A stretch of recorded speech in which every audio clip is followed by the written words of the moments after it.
नहीं है ना सोनल कि मम्मी सब संभाल लेती है, और जब मम्मी सब अच्छे से घर संभाल लेती है तो उन्हें ही संभालने दो ना। चलो ठीक है, मान लिया कि वो अच्छे से घर संभाल लेती है तो मैं उन्हें ही संभालने दूं। लेकिन ये क्या बात हुई, मम्मी जी ने जो लिफाफा मुझे शगुन के तौर पर दिया था वो लिफाफा भी मम्मी जी ने मुझसे वापस ले लिया। उस पर तो बहू का ही हक होता है ना जी। बस करो सोनल, क्या तुम ही एक अनोखी आई हो? इतने सालों से भाभी भी तो सब मान रही है ना मम्मी का कहना, और भाभी ने तो इतने सालों में कभी मम्मी के खिलाफ कुछ नहीं कहा। ठीक है, मैं भी मम्मी जी के खिलाफ कभी कुछ नहीं कहूंगी, दीदी की तरह। ठीक है सोनल, तुम आराम करो, मैं मम्मी को दवाई देकर आता हूँ। लेकिन मैं तो दीदी की तरह ये सब बर्दाश्त नहीं करूंगी। लेकिन मैं भी इनसे कहूँ भी तो क्या कहूँ, मुझे आए हुए ही कितने दिन है यहाँ। लेकिन आज नहीं तो कल इन चीजों का विरोध तो मैं करूंगी, क्योंकि मैं ये सब नहीं सह सकती। कुछ ही दिनों में इस घर में मेरा दम घुटने लगा है। दीदी, सब्जियां खत्म हो गई है। हाँ सोनल, सब्जियां तो खत्म हो गई है। चलो तुम मेरे साथ मार्केट चलोगी सब्जियां लेने? हाँ दीदी, चलूंगी मैं। भाई क्या हो गया, किस विषय में चर्चा हो रही है? वो मम्मी जी, कुछ रुपए दे दीजिए, सब्जियां खत्म हो गई है। मैं सोनल के साथ सब्जी मंडी चली जाऊंगी। इस बार सोनल को भी हमारे यहाँ की सब्जी मंडी दिखा ले आऊंगी। 7 दिन पहले ही सब्जियां खत्म हो गई। अभी पिछले संडे तक तुम सब्जियां लेकर आई थी ना?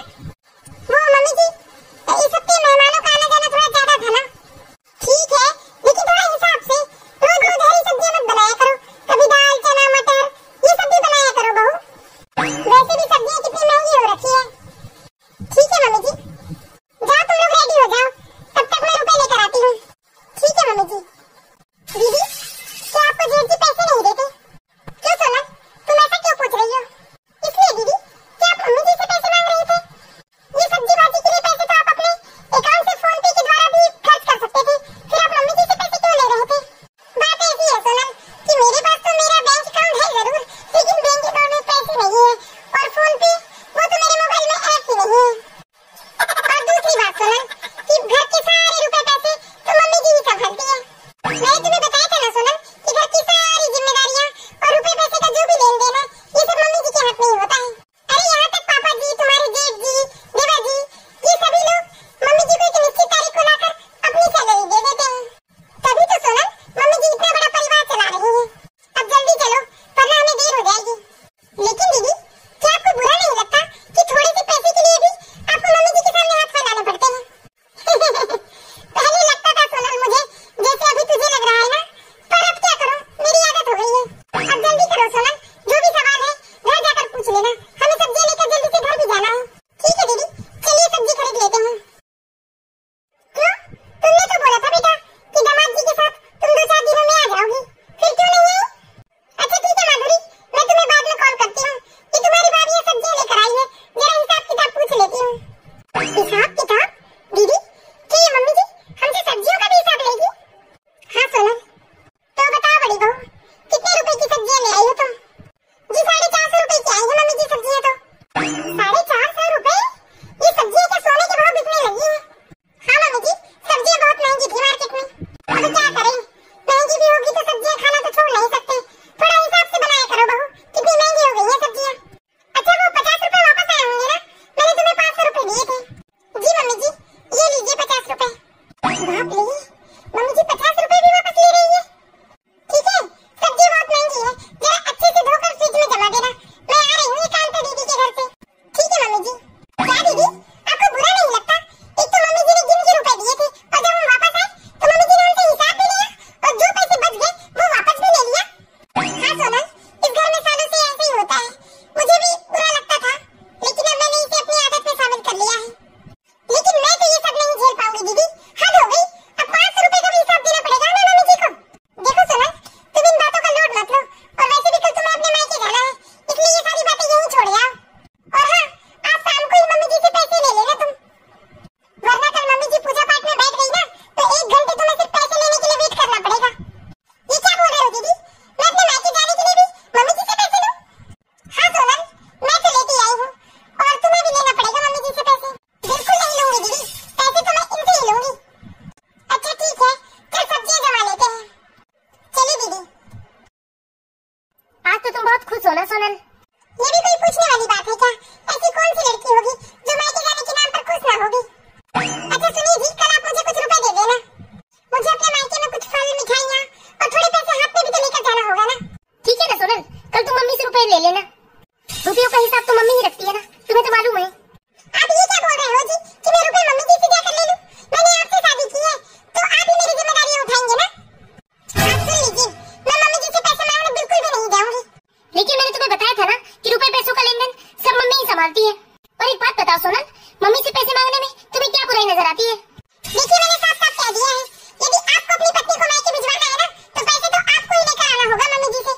देखो सोनल, मैं एक बार मम्मी को पैसे दे देता हूँ ना तो कभी दोबारा पलट कर उनसे पैसे नहीं मांगता।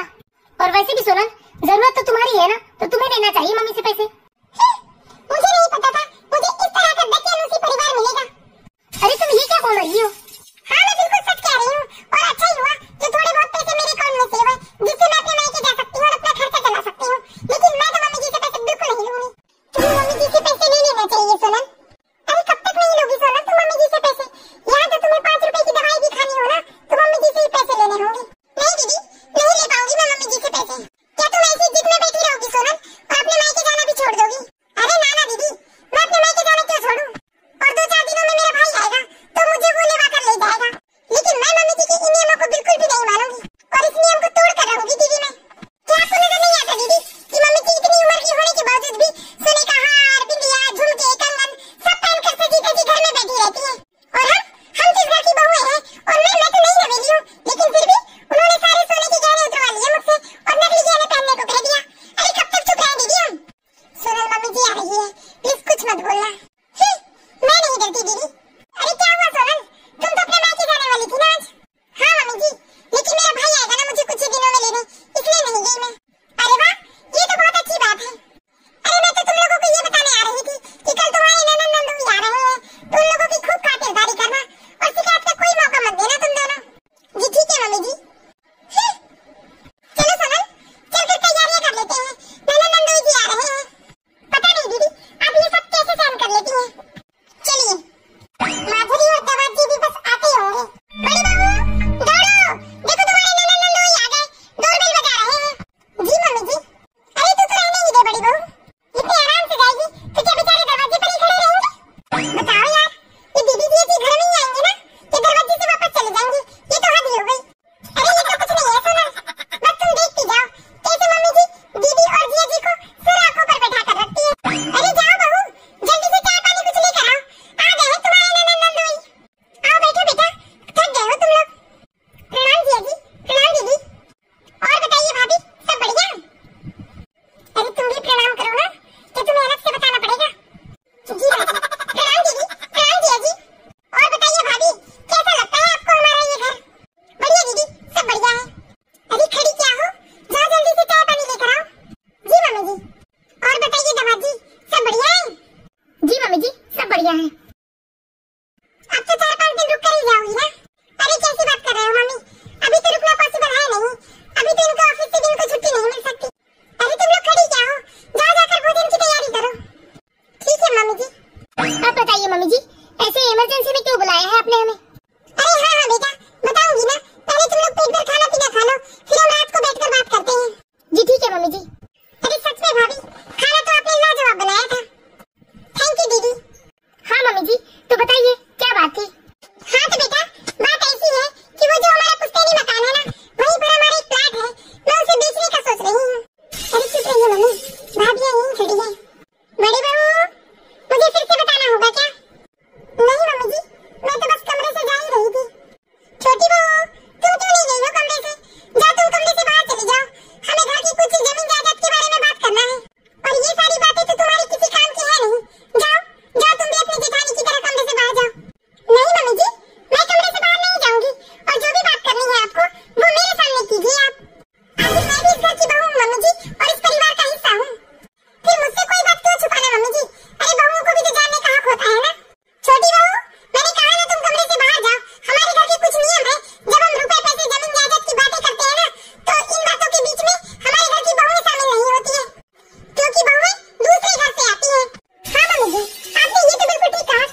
मुझे लगता है मम्मी भाभी और सोनल बिल्कुल ठीक कह रही हैं।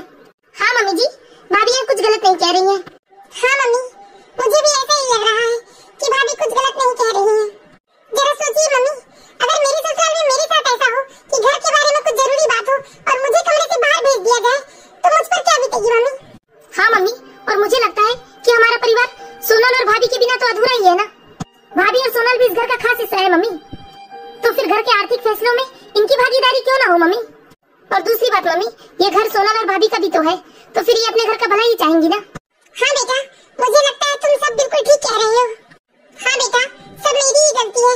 मैंने ही अपने बहुओं के लिए एक अलग ही सोच बना रखी थी, लेकिन अब ऐसा नहीं होगा बेटा। हो सके तो मुझे माफ कर देना तुम लोग।